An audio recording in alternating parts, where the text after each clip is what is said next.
Well, we're back now. The watercolor underpainting has dried, and as watercolor always does, it all diffuses and gets very soft. But the virtue of the watercolor underpainting is this lovely kind of out of focus, soft look. And you can see I was using a tremendous amount of water, but the UART mounted board is very stable, no buckling. It's really a tremendous way to be able to do these watercolor underpaintings. Now what I've done is I've got my palettes of pastel right in front of me so I can find anything I need.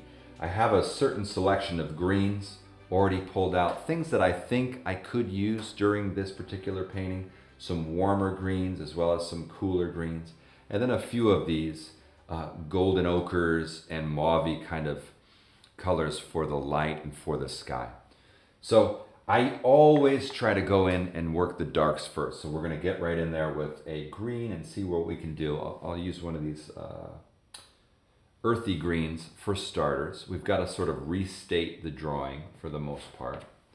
And you'll see right away the dry pastel just sits right on top. The watercolor has fully stained into the paper. So we have full tooth available to us in the surface of the painting here. I'm going to shift over to a little bit cooler green. You can see how that's a little bit greener as I move further back. And I'm just squinting my eyes to try to get a sense of the overall shape. I'm going to restate the strength of this bank here.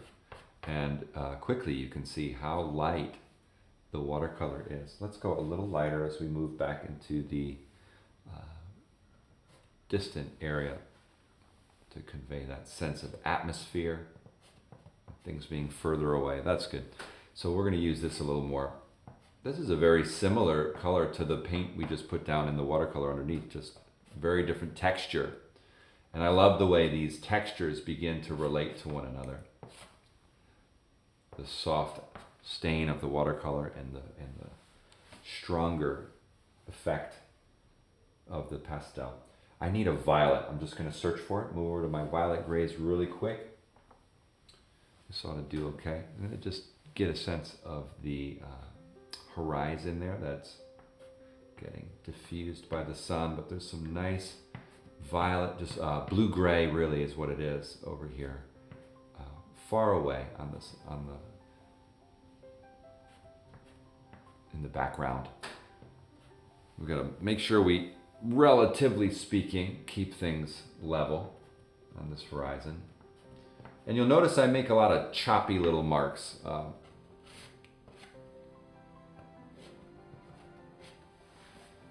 Beautiful color back there. Let's go with that mauve skin tone. This is almost a skin tone color, but it will look great in and around where the sun is peeking up over the trees here.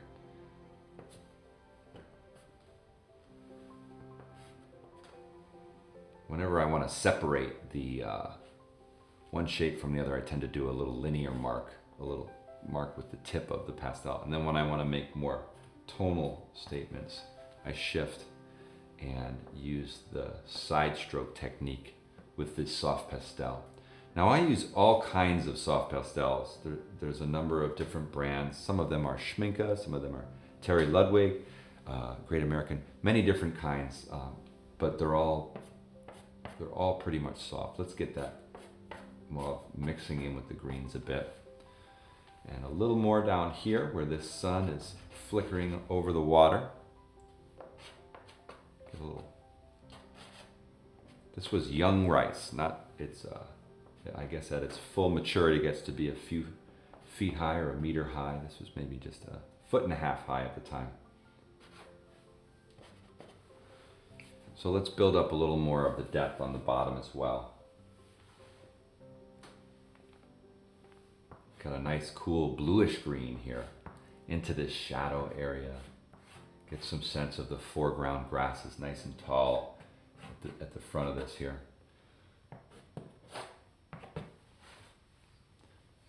Close in this side as well. I want this river just to sparkle its way right through the middle of the painting. Now our focal point is going to be right in here. So that's where the greatest contrast and the greatest brilliance is going to take place. I'm going to use a little bit of this color on the top as well. I try to vary my strokes as much as possible. If I'm doing a lot of verticals, I'll move to a horizontal stroke and just continue to vary that.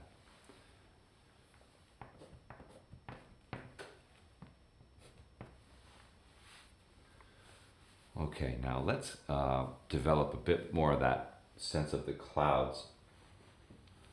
There we go. Now towards the light source we get some beautiful, brilliant color. Nice peachy quality. Now this particular color certainly communicates the brilliance of the light. And you can see how interesting these strong, bold pastel marks are in relationship to some of the soft techniques.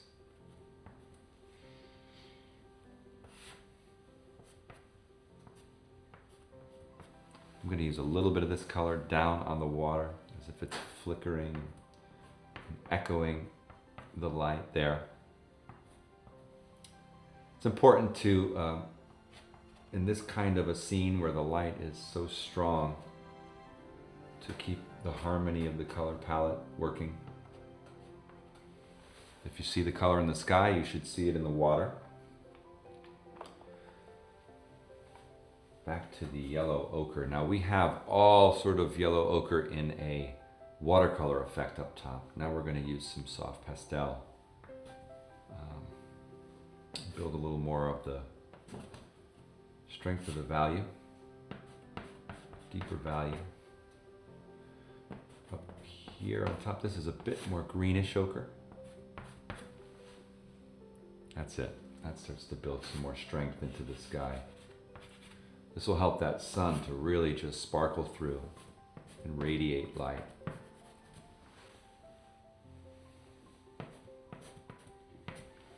Get a little of this into the river.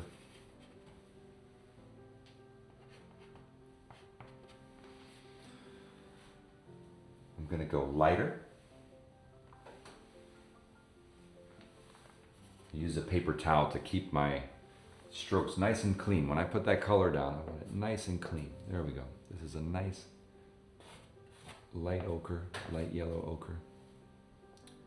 We're closing in on the sun here.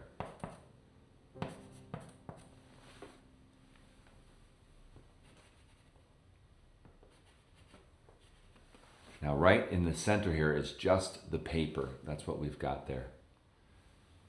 Absolutely no pigment still.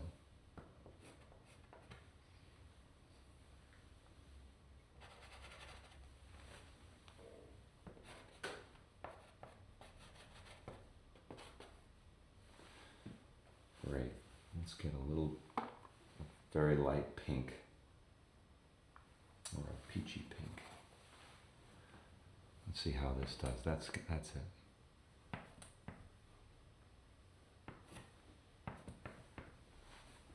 Now we need a little more dark green in the bottom of this painting.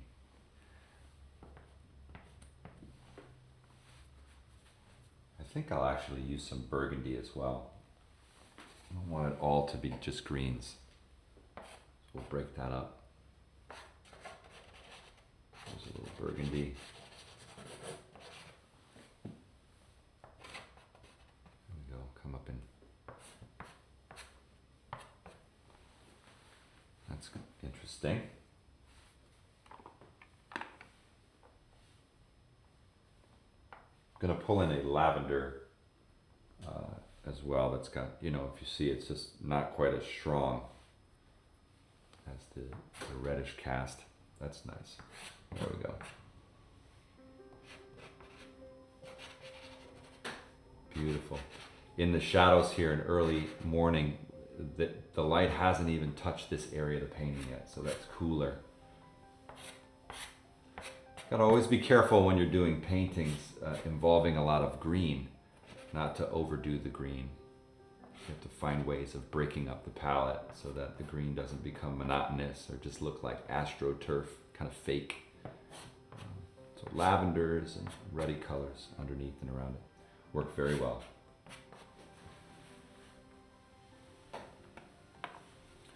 I think we just need to cool the water down just a touch away from the light source. So here's a blue-gray.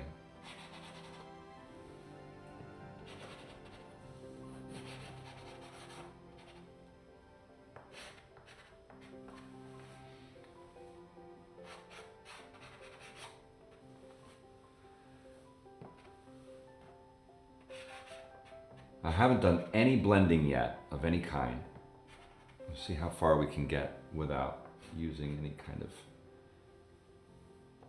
finger blending, which I do often. Let's go a little lighter gray. Come up into the water, open up that cool, glassy surface of the water.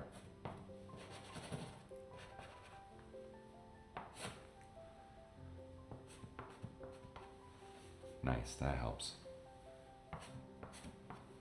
We want the warmth of the light to stay in this area.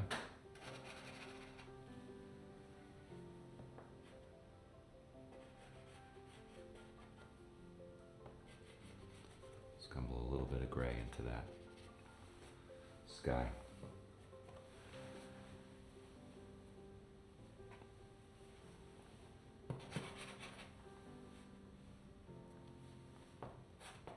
No, that's too dark.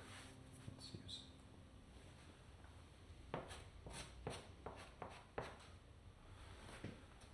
Okay, just a little bit of an indication of these musky, smoky clouds moving through the sky. They're kind of a smoky violet gray.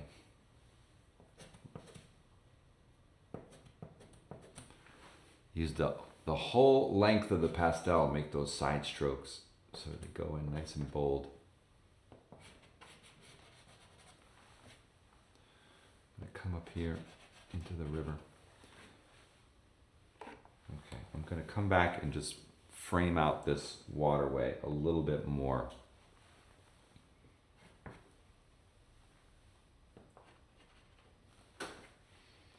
I squint my eyes a lot while I'm working to make sure those big shapes are sitting where I want them, and I can see and understand the value relationships clearly. So it's really important to keep things simple. Squint, squint, squint. Let's pull this edge of this waterway. We want it to kind of wiggle its way off into the background. A little bit more there.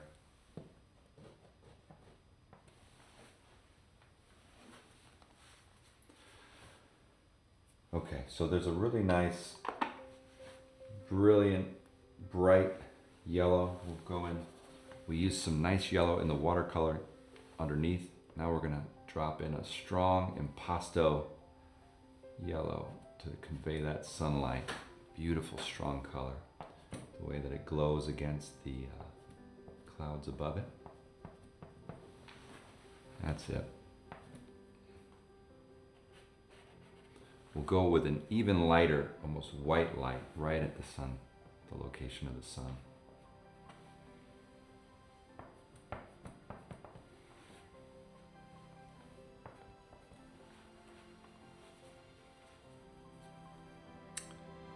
I'm resisting the urge to blend lots of things, because once you get into that, you can't take it back. I think what we'll do is we'll just drop in some crisp. Well, that one's, we'll get just a straight white here, if we can. Right at the sun source.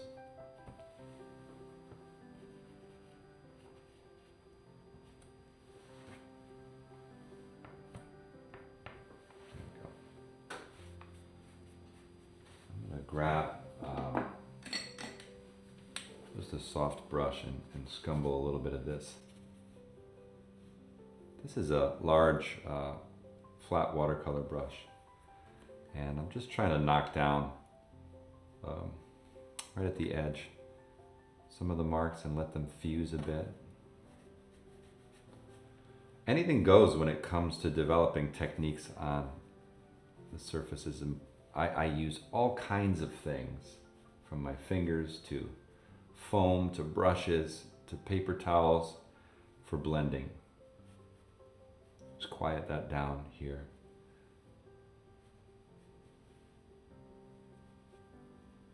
That's it.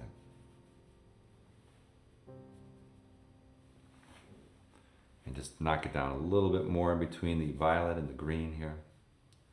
Love the way I can still see that watercolor flirting with the violets and the greens. These marshy scenes, it's good if they get quiet and out of focus, especially away from the light source. That's better. So at the end of a painting, I always try to take a moment, just soak it all in, see if it needs anything else. The one thing I think this painting could use is just a little more of the pink that's around the light. So I'm going to look for that.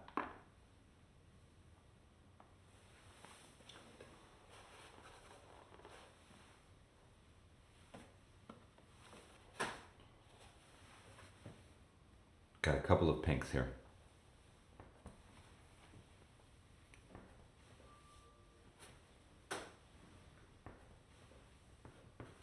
So I'm just going to drop the pink in between the yellow of the light and where we move away toward the background. Just a nice transitional color, some sparkle, a little bit of, this is kind of like the finishing stuff, a little sparkle around the water.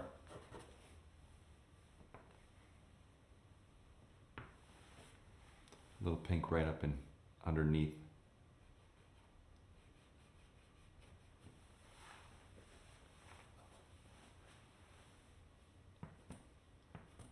I'm starting to feel that beautiful sunlit morning. Okay. So we've got basically a watercolor underpainting with a pastel worked on top, and you can see these wonderful two very different effects, the softness of the watercolor and then the strength of the dry pastel working together to create some really dynamic effects. Now, like every good artist does, I've taken a moment to step back and just look at my scene.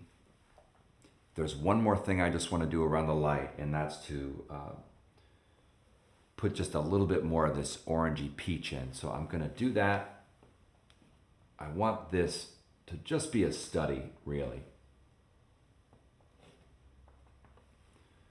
Just a little more sparkle with that wonderful peachy orange that creates a brilliant sense of light. That's great. Now you may want to take a painting like this to a much further degree, more detail and resolve.